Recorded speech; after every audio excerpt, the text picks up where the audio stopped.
Pastor, é perseguição religiosa apontar que determinado grupo ou grupos religiosos são falsos? Não é forma de perseguição religiosa alguém dizer e mostrar que a religião de outrem é falsa.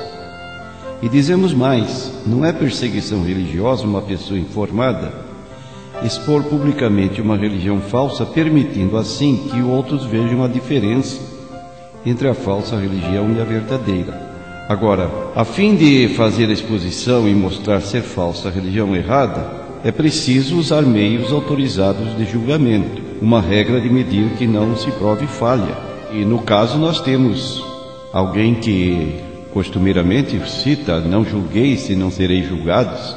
Então dizem que Jesus proibiu o julgamento, e nós queremos dizer que Jesus, na verdade, condenou o juízo hipócrita, porque no capítulo 7 de Mateus, onde ele diz: não julgueis para que não sejais julgados, ele logo em seguida, no versículo 15 do mesmo capítulo 7, ele diz assim: acautelai-vos dos falsos profetas. Então perguntaríamos, como poderíamos acautelar-nos contra os falsos profetas se não pudéssemos reconhecê-los? Então existem juízos que podem ser estabelecidos em bases corretas, e isto se dá quando se usa um padrão correto de juízo. E esse padrão correto de juízo, naturalmente, para um cristão é a Bíblia Sagrada. Temos que admitir, de acordo com a própria palavra de Jesus, que ele disse em certa ocasião: julgaste bem. E Paulo mesmo admitiu que suas pregações, seus escritos, fossem julgados. E disse mais o apóstolo Paulo que é espiritual, julga bem todas as coisas, em 1 Coríntios 2:13. A Bíblia Sagrada, de acordo com 2 Timóteo 3,16, é divinamente inspirada, e por ela que nós podemos julgar se determinado grupo religioso é certo ou errado.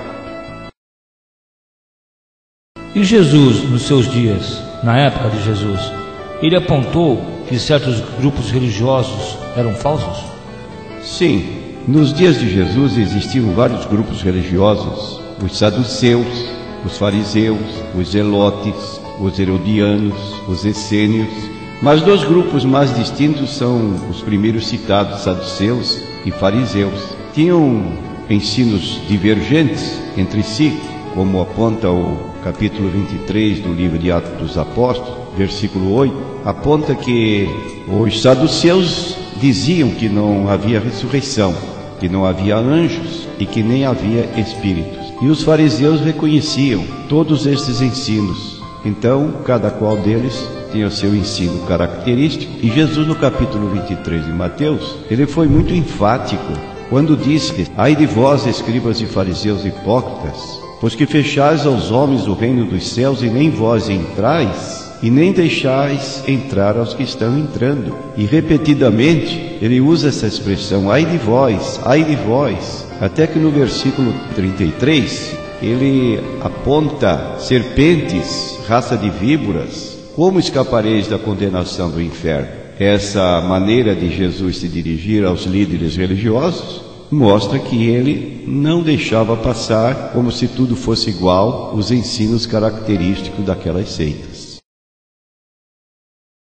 Qual é a vantagem ou importância de anunciar que determinado grupo religioso é falso? A vantagem está em que a pessoa, ela fica prevenida, fica orientada. Quando então batem a porta de pessoas que já receberam informação, orientação a respeito dos ensinos peculiares às seitas, ela pode com vantagem repelir tais ensinos. E assim ela pode agir, a pessoa que assim é orientada, como disse o apóstolo Paulo em Tito, capítulo 1 e versículo 9, retendo firme a fiel palavra, que é conforme a doutrina, para que seja poderoso tanto para demonstrar com a sã doutrina, como para convencer os contradizentes. Assim a pessoa que é orientada quanto a ensinos falsos de determinados grupos religiosos, ela fica, usando uma linguagem popular, vacinada contra o erro. E além disso, uma segunda vantagem é que ela ajuda outras pessoas. Quando alguém se vê envolvido com determinado grupo religioso falso, a pessoa que, por sua vez, já recebeu a orientação, ela alerta o seu irmão, o seu vizinho, o seu parente, contra esses ensinos que estão sendo ministrados por grupos falsos. Pastor Natanael Rinaldi, quantas religiões existem no mundo atualmente?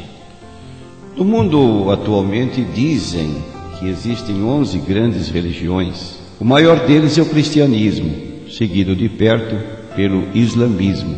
Também existe o hinduísmo, shintoísmo, budismo, zoroastrismo, judaísmo, confucionismo, sikhismo, taoísmo e jainismo. Então são 11 o número de grandes religiões. Agora, dentro desse número avultado de seguidores pertencentes às religiões, existem as chamadas seitas, que são oriundas das grandes religiões. São movimentos menores que vêm desses grandes grupos religiosos. E quantas são as seitas e qual a tendência delas, segundo o ensino que transmitem? As seitas são mais ou menos em número de 10 mil em todo o mundo. E como existe gosto, e como se diz também no ditado popular, gosto não se discute, existem seitas para cada gosto das pessoas. Então elas manifestam suas tendências para determinadas seitas e buscam nelas encontrar aquilo que pretendem para a satisfação espiritual. E nós apontamos as seitas do secretismo, ou seja, seitas que manobram, que vivem dentro de um certo segredo daquilo que ensinam. A maçonaria, a teosofia, ordem Rosa Cruz, esoterismo, são assim, têm essas características de não serem abertas, públicas, mas seus ensinos são reservados, escondidos, secretos. Temos seitas pseudo-cristãs, e aí existem muitas delas, mormons, testemunhas de Jeová, adventismo do sétimo dia, ciência cristã, a família, antes conhecida como Meninos de Deus, igreja local de Witness Lee, esse movimento unicista chamado Só Jesus, Tabernáculo da Fé, Igreja Apostólica da Santa Vó Rosa, são grupos religiosos que dizem que têm a Bíblia como sua orientação espiritual ou como fonte de autoridade religiosa. Existem seitas espíritas, kardecistas, Legião da Boa Vontade, Racionalismo Cristão e outros grupos que creem na reencarnação e na mediunidade.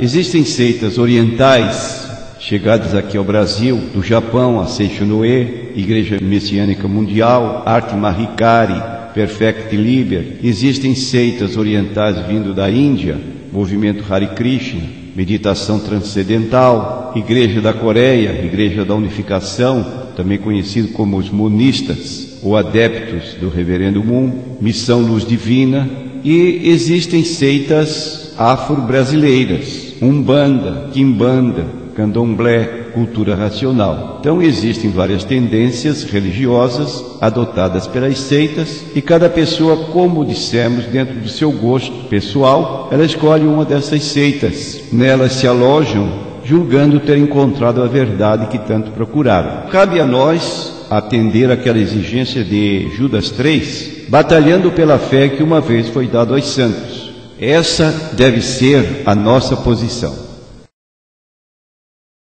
Irmão Natanael, o que é uma seita e o que é heresia? Quais são as diferenças entre uma e outra? Ambas as palavras vêm ou têm como origem a palavra grega hairesis. Dependendo da tradução ou versão da Bíblia, elas são traduzidas às vezes por seitas e outras vezes por heresias. Mas nós dizemos que dentro das definições que existem para a palavra seita, como mais vulgar, um grupo religioso de pessoas que professam uma crença com obstinação divergindo da posição ortodoxa, ou seja, da posição correta, aquela que é considerada genuína. Também é dito como seita um grupo que segue determinado líder humano. É o ato de um indivíduo ou de um grupo afastar-se do ensino da Bíblia e divulgar-se ou divulgar suas próprias ideias, ou as de outrem em matéria de religião. O sentido original da palavra seita não era pejorativo, significava apenas uma escola, um modo de pensar, de viver. Agora, a palavra heresia, como dissemos, vinda também dessa palavra grega heres, ela significa um ensino falso, fraudulento. E no capítulo 11 de 1 Coríntios, o apóstolo Paulo diz assim: e até importa que haja entre vós heresias, para que os que são sinceros se manifestem entre vós. Então aqui está a palavra heresia como sendo um ensino falso, fraudulento. O apóstolo Pedro vai mais longe e ele define heresias como sendo elas de perdição. Em 2 Pedro capítulo 2, versículo 1, ele diz: e também houve entre o povo falsos profetas, como entre vós haverá também falsos doutores, que introduzirão encobertamente heresias de perdição. A heresia não só é perniciosa, mas quando ela é blasfema, ela se torna uma heresia ou um ensino de perdição. Por exemplo, surge em nossos dias um livro, Jeová Falso Deus. Através desse livro, o escritor procura afirmar que o Jeová do Velho Testamento não é o pai de Jesus. Identifica Jeová do Velho Testamento como sendo o diabo, o dragão, e assim afirma que o pai de Jesus é pessoa diferente daquele que se apresenta no Velho Testamento, como diz Deuteronômio 6, versículo 5, amarás o Senhor teu Deus de todo o teu coração, de toda a tua alma, de todo o teu pensamento. Então nós dizemos que aí se trata de uma heresia, mas ela é tão grave que chega ao ponto de se poder dizer que se trata de uma heresia de perdição. Temos estas definições apontadas na Bíblia Sagrada. Pastor, quais são os meios mais apropriados para entender quando determinado grupo religioso é falso? Existe alguma fórmula de identificação? Naturalmente, para que essa identificação fosse completa, seria preciso que nos tornássemos estudiosos profundos dos grupos religiosos no que concerne aos seus ensinos, comparando com a Bíblia Sagrada. Mas nós queremos apresentar um modo fácil de identificar uma seita como sendo um grupo religioso que apresenta certas situações, e nós dizemos então que seria um meio fácil de identificar uma seita pelas 4 operações fundamentais da matemática. E sabemos que as 4 operações fundamentais da matemática são adição, subtração, multiplicação e divisão. Se aplicarmos essas 4 operações junto aos ensinos ligados às seitas, nós poderemos com facilidade identificar quando um grupo é realmente seguido por sectários.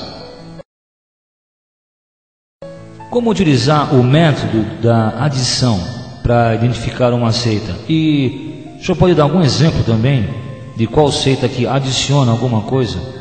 Bom, adição, dizemos que é aquele grupo que apregoa crer na Bíblia Sagrada como sua fonte de autoridade religiosa. Frequentemente menciona ou cita a Bíblia, apoia aparentemente a Bíblia, mas que tem uma segunda fonte de autoridade religiosa de valor ou de peso igual à própria Bíblia Sagrada. Por meio da adição nós descobrimos que determinado grupo religioso crê, afirma, na Bíblia, mas acrescenta à Bíblia uma fonte de autoridade, geralmente vinda da parte do fundador.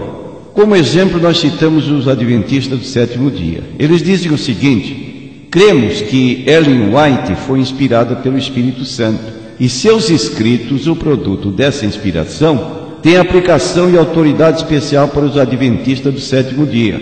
Negamos que a qualidade ou grau de inspiração dos escritos de Ellen White sejam diferentes dos encontrados nas Escrituras Sagradas. É uma citação da Revista Adventista de fevereiro de 1984, na página 37. Se Ellen White foi inspirada pelo Espírito Santo, e nós citando 2 Timóteo 3,16, lemos toda a Escritura divinamente inspirada, então Ellen White também teve a mesma fonte de inspiração. Se por fim diz essa leitura feita que a qualidade ou grau de inspiração dos escritos de Ellen White são iguais, ou seja, não são diferentes dos encontrados nas Escrituras Sagradas, então ela tem a mesma inspiração dos escritores bíblicos. Se você pega um livro escrito por Ellen White, como O Grande Conflito, Patriarcas e Profetas, e outros mais de sua vasta publicação, você terá uma fonte de autoridade igual à própria Bíblia Sagrada. Isso é adição, isso é errôneo à luz da Bíblia Sagrada. A ponto tal que uma pessoa, para se batizar na Igreja Adventista do Sétimo Dia, ela recebe um formulário para ser preenchido antes do batismo, e nesse documento, nesse formulário, existem várias perguntas sobre dados pessoais, mas uma das perguntas é muito intrigante. E a pergunta diz assim: crê no espírito de profecia? Então a pessoa, para se batizar, deve responder positivamente, e mais ainda se pergunta quantos livros já leu. Ora, por esta expressão, espírito de profecia, se identifica Ellen White, e dizem então que a característica da Igreja Adventista, a Igreja Remanescente, por ter essa pessoa que possuía esse dom de profecia, e suas profecias então tinham um valor igual ao valor profético da Bíblia Sagrada. Um outro grupo religioso são as testemunhas de Jeová, que sempre chegam a nossas casas com a Bíblia Sagrada na tradução do Novo Mundo, mas se nós formos analisar de perto se realmente elas creem só na Bíblia Sagrada, vamos notar que existe um grupo de líderes chamado Escravo Fiel e Discreto, que é o único grupo religioso capaz de dar a interpretação correta da Bíblia para as testemunhas de Jeová. Chamam a este grupo religioso, sediado em Nova York, Estados Unidos, um canal de comunicação usado por Deus. E dizem então, na Sentinela de 1º de agosto de 1982, na página 27, a menos que estejamos em contato com este canal de comunicação usado por Deus, não avançaremos na estrada da vida, não importa quanto leamos a Bíblia. Ora, aqui está dizendo que você precisa estar ligado a esse grupo religioso, porque se você não estiver ligado a essa liderança, não adianta você ler Bíblia. Quanto você ler, não vai ter o conhecimento exato do que lê, a menos que esteja ligado a esse grupo. E continuam dizendo, a respeito do canal de comunicação de Deus, Jesus disse que o escravo fiel e discreto proveria nutrição espiritual no tempo certo para todos os seus seguidores e que colocaria este escravo sobre todos os seus bens. Com isto querem dizer que a provisão espiritual para as testemunhas de Jeová advém das publicações feitas pela Sociedade Torre de Vigia na liderança desse grupo chamado Escravo Fiel e Discreto. Isso é uma aberração, está fora dos propósitos da Bíblia. Os mormons, eles dizem nas suas regras de fé: cremos ser a Bíblia a palavra de Deus. Fazem uma observação negativa, o quanto seja correta a sua tradução. Cremos também ser o livro de Mórmon a palavra de Deus. Então, quanto ao livro de Mórmon, não há problema, mas quanto à Bíblia, há problema, o problema da tradução, porque, segundo Joseph Smith Jr., a Bíblia não pode ser interpretada apenas, é preciso que haja esse dom da interpretação. E dizem então para uma pessoa, no livro de Mórmon, segundo Nefe 29, versículo 6, tu, tolo, dirás, uma Bíblia. Temos uma Bíblia e não necessitamos mais de Bíblia. Terias obtido uma Bíblia se não fosse pelas mãos dos judeus? No versículo 10 deste mesmo capítulo, segundo Nefe 29, diz: portanto, porque tendes uma Bíblia, não deveis supor que ela contém todas as minhas palavras, nem deveis supor que não quis que se escrevesse mais.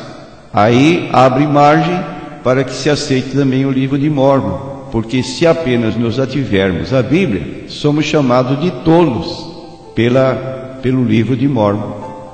A família do amor, esse grupo religioso de práticas impróprias, indecorosas, pelo seu líder já falecido David Berg, ele diz o seguinte: E quero dizer-vos francamente, se há uma escolha entre lerem a Bíblia, quero dizer-vos que é melhor lerem o que Deus diz hoje, de preferência o que disse há 2000 anos ou 4000 anos atrás.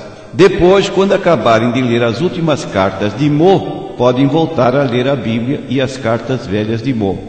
Uma carta de julho de 1973, na página 11, no número 242, sigla SD.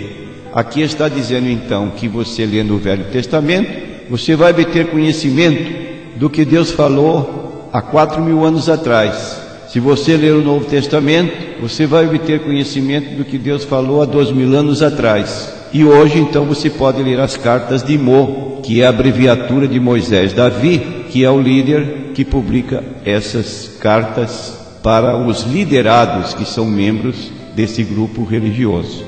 A Igreja Católica Romana, também no seu terceiro catecismo de doutrina cristã, ela diz: onde se acham as verdades que Deus revelou? E responde: as verdades que Deus revelou acham-se na Sagrada Escritura e na tradição. O que é a tradição? A tradição é a palavra de Deus não escrita, mas comunicada de viva voz por Jesus Cristo e pelos apóstolos, e que chegou até nós sem alteração. Onde se acham os ensinamentos da tradição? Os ensinamentos da tradição acham-se principalmente nos decretos dos concílios, nos escritos dos santos padres, nos atos da Santa Sé, nas palavras e nos usos da Sagrada Liturgia. Em que consideração se deve ter a tradição? A tradição deve ter-se na mesma consideração em que se tem a palavra de Deus contida na Sagrada Escritura. E mais uma citação do livro Princípio Divino da Igreja da Unificação, cujo líder é o Reverendo Moon. Ele diz na introdução desse livro, na página 7, a qualidade do ensinamento e o método e a amplitude da verdade devem variar de acordo com cada idade, pois a verdade é dada a povos de épocas diferentes. Não devemos considerar o livro de texto como absoluto em todos os detalhes. E assim conclui: a Bíblia não é a própria verdade, senão um livro de texto que ensina a verdade. Repetindo, a Bíblia não é a própria verdade, é um livro de texto que ensina a verdade. Você fica no critério de distinguir o que é certo e o que é errado dentro da Bíblia Sagrada. O kardecismo declara: nem a Bíblia prova coisa nenhuma, nem temos a Bíblia como probante. O espiritismo não é um ramo do cristianismo, como as demais seitas chamadas cristãs. Não se assenta princípios nas Escrituras, não rodopia junto à Bíblia, mas, dizem eles, a nossa base é o ensino dos Espíritos. Daí o nome Espiritismo. Declaração do livro à margem do Espiritismo, na página 214. E com relação à operação da subtração? Como sabemos, subtração significa diminuir. Isso tem a ver com a pessoa do Senhor Jesus Cristo. Primeiro, com a importância da sua pessoa. Segundo, com relação à sua natureza divina. E terceiro, com relação à sua natureza humana. Tiram de Jesus algo que o caracteriza como o Jesus verdadeiro da Bíblia. E para citar exemplo nesse sentido de subtração, pessoas que diminuem a autoridade de Jesus, negam sua deidade absoluta, negam também sua humanidade, transformando o Jesus da Bíblia como um outro Jesus, na linguagem de Paulo, em 2 Coríntios 11:4, apontamos um grupo religioso que nega essa condição de entidade religiosa, mas que não deixa de sê-lo. É a maçonaria. O dicionário da maçonaria, de Joaquim Gervásio de Figueiredo, na página 388, na sua 30ª edição, coloca Jesus no nível de um fundador de religião, paralelamente com outros fundadores, e diz assim: seus imortais fundadores foram todos mensageiros da verdade única, que deram à humanidade seu evangelho de união e fraternidade, para que através do amor às almas se religuem entre si e ao Supremo. Todos eles foram unânimes em proclamar a paternidade de Deus e a fraternidade dos homens. Tal foi, em essência, a mensagem de Vyasa, Hermes Trismegisto, Zaratustra, Orfeu, Krishna, Moisés, Pitágoras, Platão, Cristo, Maomé e outros. Consideramos, na verdade, tal afirmação como até blasfema contra a pessoa do Senhor Jesus Cristo.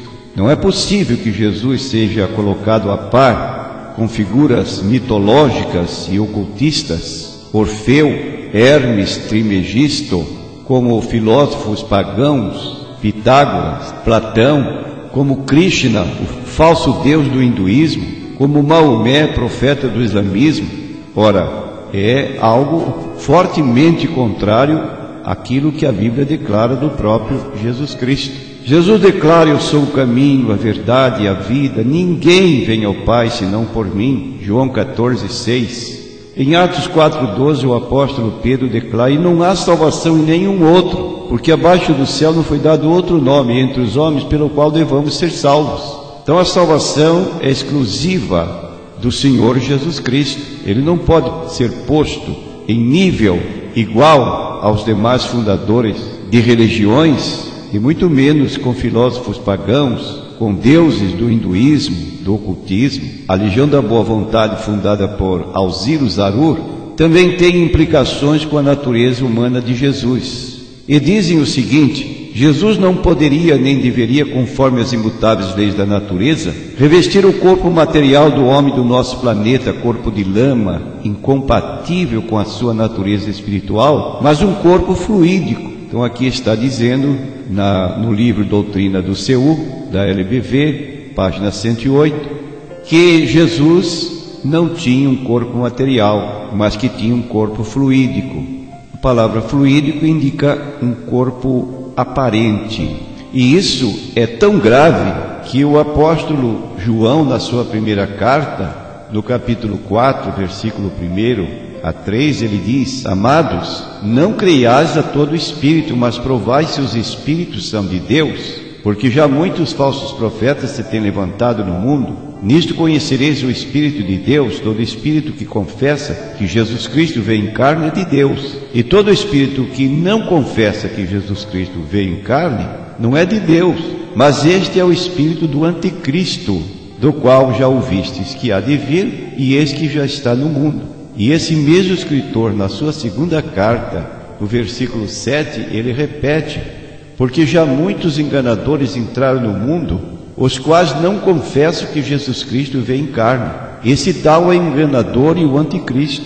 Lendo então a palavra de Deus, nós vamos encontrar que Jesus nasceu como homem, foi concebido pelo Espírito Santo no ventre de Maria, mas o seu nascimento foi natural. Ele cresceu como os homens, e a Bíblia declara em Lucas capítulo 2 e versículo 52 que Jesus crescia em 3 sentidos. E assim lemos que ele crescia em estatura, ou seja, fisicamente, e em graça para com Deus, espiritualmente, e os homens, intelectualmente. Tinha um crescimento natural. No início do seu ministério, ele jejuou por 40 dias. E diz o capítulo 4 de Mateus, versículo 2, que ele sentiu fome. Também Jesus sentiu sede. Quando chegou à beira do poço de Jacó, ele pediu à mulher samaritana: dá-me de beber. Jesus dormia. Diz a Bíblia em Mateus 8:24, que ele, entrando no barco, sentou-se na popa do barco e deitou-se e dormiu, como qualquer ser humano. Ele sentiu fome, sentiu sede, sentiu canseira.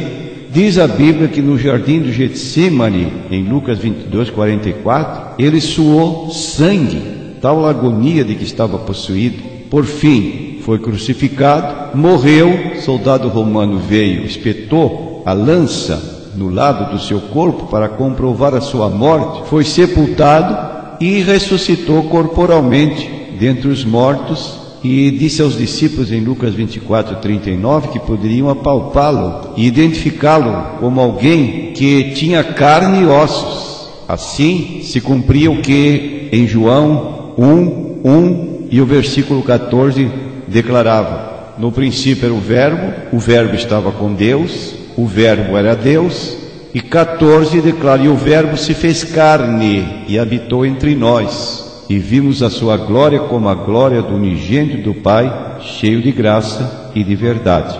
De modo que a legião da boa vontade subtrai da natureza humana de Jesus essa condição e apresenta um Jesus diferente, chamado um Jesus de corpo fluídico.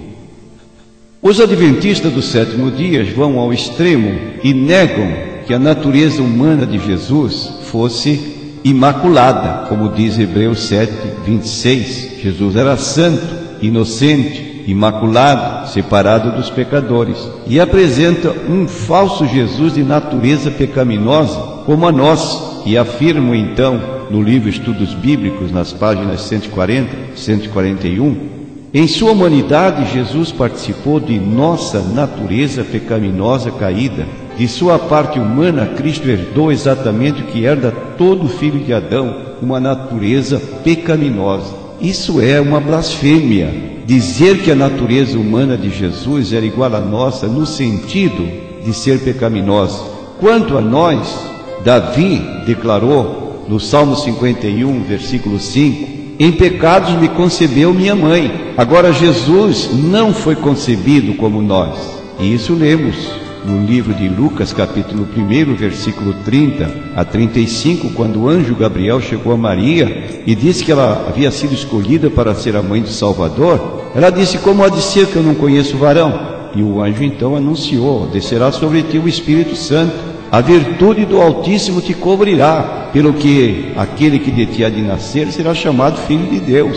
Jesus foi concebido pelo Espírito Santo. Era, consequentemente, imaculado e não tinha uma natureza pecaminosa. As testemunhas de Jeová chegam a uma negação a respeito de Cristo, dizendo que Jesus hoje é apenas um espírito glorificado e que não tem mais o corpo com o qual ele viveu aqui na terra. E afirmam: o homem terrestre, Jesus de Nazaré, não mais existe. É uma citação da revista Despertai, de 22 de dezembro de 1984, página 20.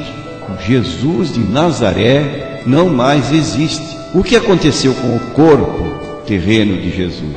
Dizem eles que Deus, Jeová, escondeu o corpo de Jesus, e assim este corpo sumiu, quando Colossenses 2:9 diz que nele, Cristo, habita corporalmente toda a plenitude da divindade. Negam a natureza humana de Jesus, dizendo que o Jesus de Nazaré sumiu, desapareceu, evaporou, e essa gente se diz cristão. Isso é o cúmulo da blasfêmia.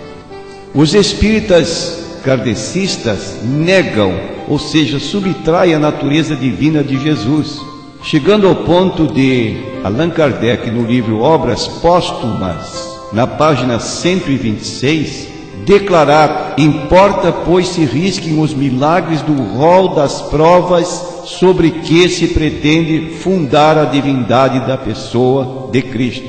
Negam ou subtraem a natureza divina de Jesus, contrariando João 1:1. No princípio era o Verbo estava com Deus e o Verbo era Deus. Afirmam que Jesus não passava de um médium espírita.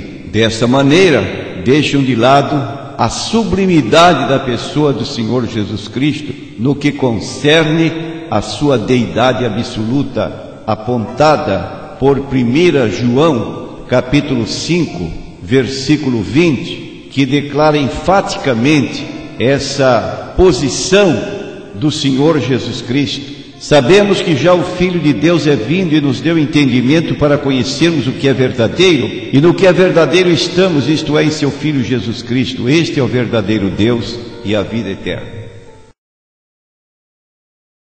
Com relação à operação de multiplicação, como sabemos, multiplicar é a operação de vezes. Este grupo religioso multiplica esforços ou obras como meio de suprir a deficiência da obra salvífica realizada por Jesus Cristo. Negam geralmente a eficácia da morte de Jesus como um meio de redenção, e aí multiplicam esforços para atingirem aquele ponto que julgam necessário para a sua própria salvação.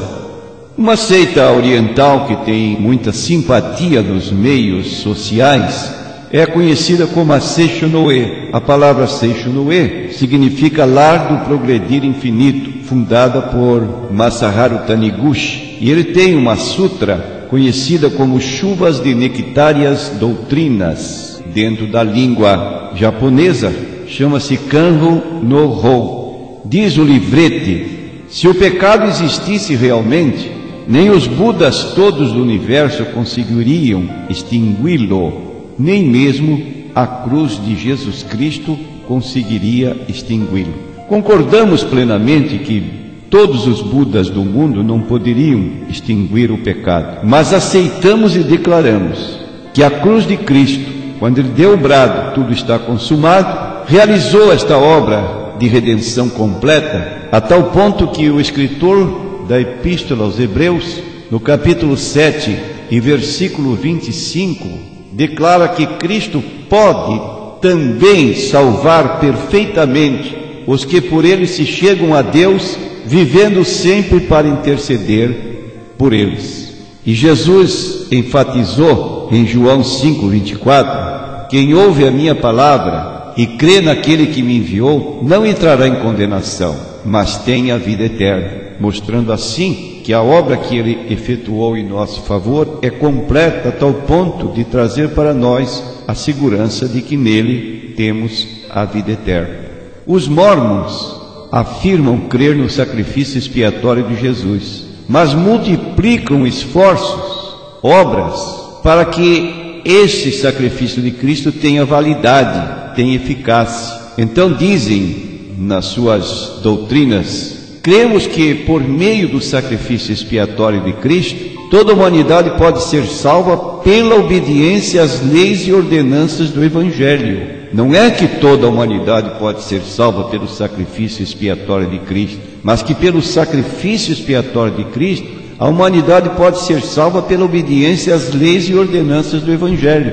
E dentro dessas leis e ordenanças do Evangelho, há uma implicação declarada no livro Doutrinas de Salvação, volume 3, página 91, que diz esta declaração blasfema: o homem tem que fazer o que pode pela própria salvação. À luz da Bíblia Sagrada, de acordo com Efésios capítulo 2, versículos 8 e 9, o apóstolo Paulo diz que somos salvos pela graça, por meio da fé. Isto não vem de nós, é dom de Deus, não vem das obras para que ninguém se glorie. Não há pessoa que possa alcançar diante de Deus uma justificação pelas obras da lei.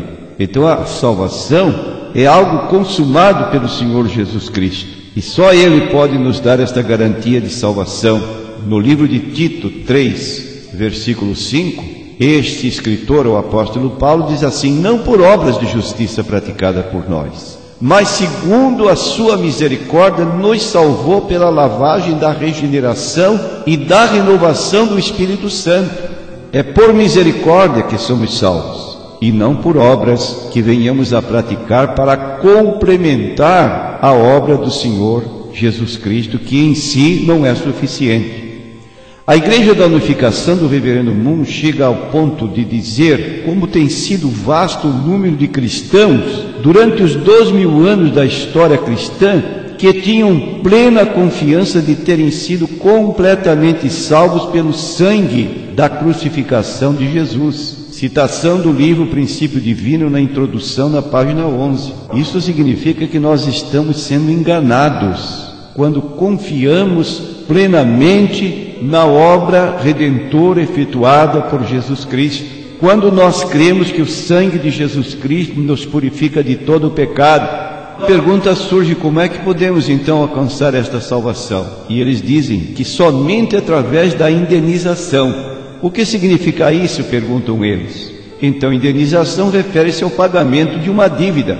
E aí ensino que Deus, através da obra expiatória de Jesus Cristo, paga por nós 95% do nosso débito para com Ele. E para expiar os 5% restantes, temos que multiplicar nosso esforço na obra ou atos de penitência.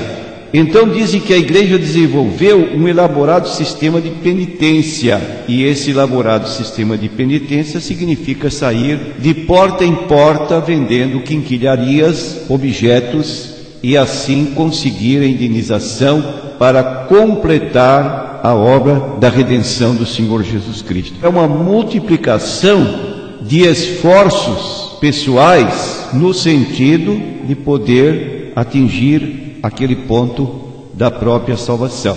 E como último exemplo, nós temos as testemunhas de Jeová. Muitos se admiram do trabalho que realizam de porta em porta, mas ignoram que esse trabalho das testemunhas de Jeová é exatamente uma multiplicação de esforços para serem salvos do Armagedon. Dizem eles: somos salvos por mais do que apenas crer na mensagem do reino de todo o nosso coração. Também temos de declarar publicamente esta mensagem do reino a outros, para que estes também possam ser salvos para o novo mundo de Deus, do paraíso perdido ao paraíso recuperado, na página 249. E afirmam que unicamente os pecados herdados são perdoados pelo sacrifício de Jesus. Uma citação do livro Certificável de Todas as Coisas, edição de 1960, na página 266. A obra expiatória de Cristo só apaga os pecados herdados, mas para a salvação dessas pessoas é necessário que eles saiam de porta em porta, cumprindo 3 horas diárias de vendagem de revistas Sentinela Despertai, usando a expressão colocação de revistas, e assim esperam poder escapar da catástrofe do Armagedon. Encerrando as 4 operações matemáticas que nos servem como exemplo para a identificação de seitas, o que o senhor tem a nos dizer sobre a divisão? A palavra divisão significa que grupos religiosos dividem a possibilidade da salvação entre Deus e a própria organização religiosa que pertence. Como diz a Igreja Católica, pode alguém salvar-se fora da Igreja Católica Apostólica Romana? A resposta é não. Fora da Igreja Católica Apostólica Romana ninguém pode salvar-se, como ninguém pode salvar-se do dilúvio fora da Arca de Noé, que era a figura desta igreja. Consequentemente, quem salva? Em parte Deus e em parte a própria igreja. A divisão se faz entre a fidelidade a Deus e a fidelidade à igreja. Fora da igreja não existe salvação. Nós dizemos que o homem pode salvar-se quando se arrepende e quando aceita Cristo como Salvador único e pessoal. Quando o carcereiro de Filipos perguntou: Senhores, que é necessário que eu faça para me salvar? A resposta foi clara: crê no Senhor Jesus Cristo e serás salvo, tu e a tua casa. E as Testemunhas de Jeová têm uma publicação, a Sentinela, de 1º de dezembro de 1955, com um título bombástico: Escolhendo a única religião correta. E já no livro Poderá Viver para Sempre, no Paraíso na Terra, na página 255, diz assim: não conclua que existem várias estradas ou caminhos que poderá utilizar para ganhar a vida no novo sistema de Deus. Existe apenas uma. Foi apenas aquela única arca que sobreviveu ao dilúvio, e não sem número de embarcações. E haverá apenas uma organização, a organização visível de Deus, que sobreviverá à grande tribulação que rapidamente se aproxima.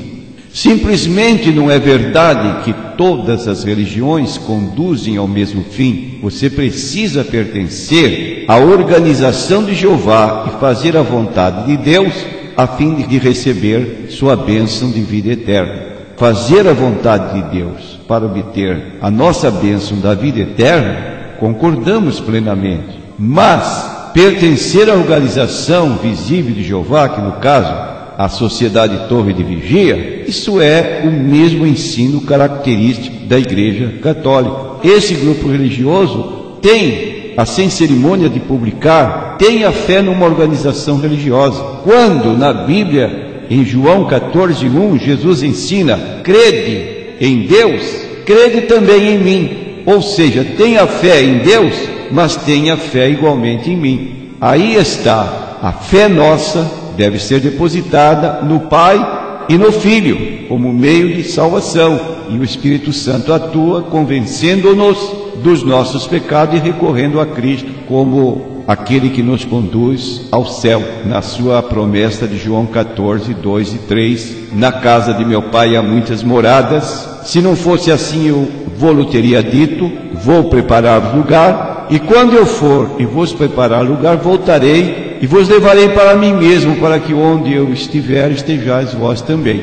Consequentemente, a divisão é a repartição de fé na pessoa de Cristo e no grupo religioso, na própria organização. Ao passo que Pedro, indagado por Jesus se queria abandoná-lo, como fizeram outros 70, ele disse: Senhor, para onde nós iremos? Só tu tens palavras de vida eterna. Então dizemos que a Igreja Católica não salva, Sociedade Torre de Vigia não salva, e qualquer outro grupo religioso que avoque para si essa condição de meio de salvação, está dividindo a fidelidade do adepto a Deus e ao próprio grupo religioso ou à própria organização, que não passa de um ensino herético de homens. Pastor Natanael Rinaldi, diante de todo esse exposto até aqui, e tudo que o senhor nos ensinou e nos mostrou pela palavra de Deus, eu faço para o senhor uma pergunta. Afinal, qual o motivo, ou podemos dizer o segredo, de as seitas atraírem tantos adeptos? Em primeiro lugar, nós queremos apontar que isto é um sinal profético dos últimos dias. No capítulo 24 de Mateus, o Senhor Jesus Cristo, respondendo à pergunta dos discípulos sobre quais sinais haveriam da sua vinda e do fim do mundo, dentre outros sinais que ele mencionou, repetidamente ele falou do surgimento de falsos profetas e falsos cristos. Isso é apontado no capítulo 24, versículo 5, que lemos: porque muitos virão em meu nome, dizendo eu sou o Cristo, e enganarão a muitos. Versículo 11, surgirão muitos falsos profetas e enganarão a muitos. Versículos 23 e 24, então se alguém vos disser, eis que o Cristo está aqui ou ali, não lhe deis crédito, porque surgirão falsos cristos e falsos profetas e farão tão grandes sinais e prodígios que, se possível for, enganariam até os escolhidos. E por fim nós temos em 1 Timóteo 4, versículo 1, o apóstolo Paulo informando ou avisando que isto ocorreria nos últimos tempos. Diz ele: mas o Espírito expressamente diz que nos últimos tempos apostatarão alguns da fé, dando ouvidos a espíritos enganadores e a doutrinas de demônios.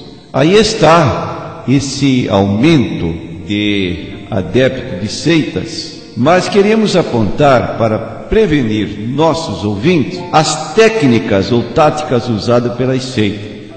Dizemos então que o futuro adepto de uma seita, ele vai sendo aliciado sutilmente. A princípio, não sabe precisamente quem são os seus interlocutores. Aproximam-se dele pessoas desconhecidas que, com palavras suaves, gentis, começam a atrair principalmente os grupos jovens. Em segundo lugar, apontamos as chamadas técnicas de domínio: refeição gratuita num centro de convenções solenes, retiros em acampamentos com jovens da própria seita que demonstram muita atenção para com o convidado. Temos o namoro, chamado flirt fishing, ou bombardeio de amor, ou love bombing, onde campeia o sexo, ocasião em que há um apelo para a aceitação de Cristo. E essa particularidade é movida pelos meninos de Deus. Gestos de amizade que constrange ou tolhem a liberdade do candidato, bajulação, distribuição de remédios, roupas, dinheiro em troca da adesão aos atos de culto da seita. Isso foi uma característica da igreja do povo, de Jim Jones, quando a pessoa chegava à igreja em busca de recursos, de ajuda, ele tinha tudo facilitado. E aí se juntava aquele grupo, e nós sabemos o resultado final, quando 905 adeptos foram obrigados a tomar veneno e morreram assim na Guiana, na liderança deste homem que se intitulava pastor e representante do Senhor Jesus Cristo. Outro fator que contribui para o aumento das seitas é o isolamento. O candidato é privado de todas as informações ou de toda a influência de fora, familiares, amigos, jornais, revistas, TV, rádio, que poderia prejudicar a assimilação dos fascinantes modelos de comportamento que lhes são incutidos. Então existem grupos que isolam os jovens dos seus familiares, fazendo sentir aos jovens que seus pais ou parentes são inimigos, porque não querem que eles sigam esse grupo religioso. Aprisionam as pessoas, às vezes, quando tomam conhecimento de um comportamento desregrado em tempos passados, abuso sexual, drogas, etc., para jungir, para prender o candidato ali naquele grupo sectário. Temos vários meios em que as seitas deles se utilizam para aumentar o número dos seus adeptos. Paralelamente, não podemos negar que Jesus disse em João 3:19 e 21 que a luz veio ao mundo e os homens amaram mais as trevas do que a luz. É o chamado amor às trevas. Indivíduos resolvidos a viver uma vida imoral ou mesmo egocêntrica. Temos também, com muita tristeza, afirmar o que nós chamamos de imaturidade espiritual. A pessoa aceita Cristo como Salvador, não tem muita firmeza doutrinária e ela é levada por ventos de doutrinas. Temos a chamada subversão espiritual, propagandistas itinerantes, sendo as pessoas sinceras atraídas e desviadas, afastando-se da verdade do Evangelho. Um exemplo disso está em Gálatas capítulo 1, versículos 6 a 9, quando o apóstolo Paulo menciona que a igreja foi invadida por um grupo de judaizantes que pregavam a salvação pela guarda do sábado, da circuncisão, e Paulo ficou tão alarmado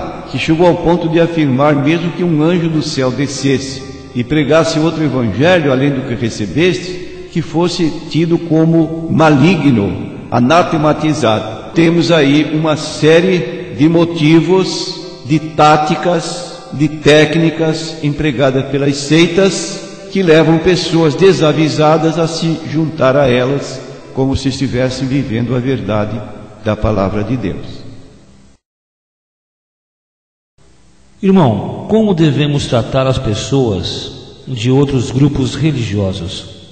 Naturalmente devemos tratá-las com respeito, com dignidade, com gentileza, mas devemos ser muito sinceros e francos na forma de não abdicar da nossa posição bíblica para agradar a terceiros.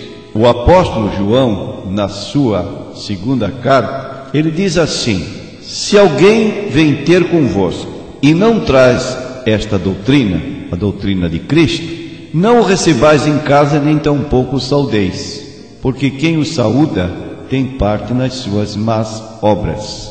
Isso significa que a nossa casa não deve ser invadida, ou seja, visitada com a nossa complacência, para que nela se ensinem doutrinas contrárias à nossa fé. E desse particular temos visto muitos crentes incautos, desprevenidos, que oferecem suas casas para estudos de testemunhas de Jeová, de adventistas, de mórmons, com tanta passividade, como se eles fossem reconhecidamente cristãos tão autênticos quanto esse que recebe a visita. Precisamos nos lembrar da palavra do Senhor Jesus, quando disse: sede simples como as pombas e prudente como as serpentes. Não ponha na sua casa pessoa que você não conhece para lhe ensinar a Bíblia Sagrada, porque na verdade você não vai estudar a Bíblia, você vai estudar aquele livrinho publicado por este grupo religioso, que vai citar o livro e vai buscar apoio na Bíblia Sagrada. É a mesma coisa que você começar a estudar o Evangelho segundo o Espiritismo.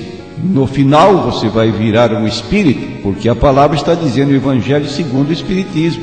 E faz muitas citações da Bíblia. Tenha cuidado, sem ser pessoa que age com rancor, com ódio, com agressividade, mas agindo com firmeza. Não ponha ninguém dentro da sua casa e não adquira nenhuma literatura que lhe for dada ou vendida à porta da sua casa, ou encontros com colegas de serviço e até mesmo parentes que estão afastados da verdade bíblica. Essa é a recomendação da palavra de Deus. Se alguém vem ter convosco e não traz a doutrina de Cristo, não o recebais em casa. Quais as literaturas que o irmão recomenda para que possamos nos aprofundar um pouco mais nessa área de apologia? Queremos apontar em primeiro lugar como uma ferramenta boa, especial para fazer a defesa da fé e repelir e rejeitar ensinos heréticos, é a Bíblia Apologética, publicada pelo Instituto Cristão de Pesquisas. Essa Bíblia não pode faltar. Em segundo lugar, a revista Defesa da Fé. Devemos fazer uma assinatura da revista Defesa da Fé, porque ela traz para nós assuntos atualizados sobre seitas, religiões, e não apenas apresenta o ponto de vista da seita, como também apresenta a refutação, e assim você estará capacitado para agir dentro do princípio de Judas 3, fazer a defesa da fé. Indicamos mais um livro, Desmascarando as Seitas, publicada pela CPAD, que é uma obra deste que vos fala. E por fim, um curso de apologética promovido pelo ICP, Instituto Cristão de Pesquisas. Procure informações a respeito. Encerrando esse CD, que nós esperamos ser plenamente para a nossa edificação e servir de ferramenta para resgate daqueles nossos irmãos e amigos que se encontram aprisionados pelas forças das trevas, nós gostaríamos que o irmão encerrasse com uma oração. Senhor nosso Deus, a Tua palavra declara que Jesus veio a este mundo para salvar os pecadores. E dentre os pecadores, muitos deles são adeptos de seitas, que têm uma alma preciosa, valiosa, pela qual o próprio Cristo morreu. E nós devemos amar estas pessoas e levá-las ao pleno conhecimento da verdade. Cabe a nós esta luta titânica em favor de pessoas envolvidas, prisioneiras das seitas. E nós queremos a Tua ajuda, a aptidão para poder falar com estas pessoas e, na linguagem de Tito 1:9, refutar os contradizentes. Dá-nos esse conhecimento bíblico tão necessário para esta obra gigantesca de combater os erros das seitas dos nossos dias. Embora reconhecendo o crescimento delas, queremos nos ombrear como integrantes do Teu povo, no sentido de fazer a defesa da fé. Em nome de Jesus que nós pedimos. Amém.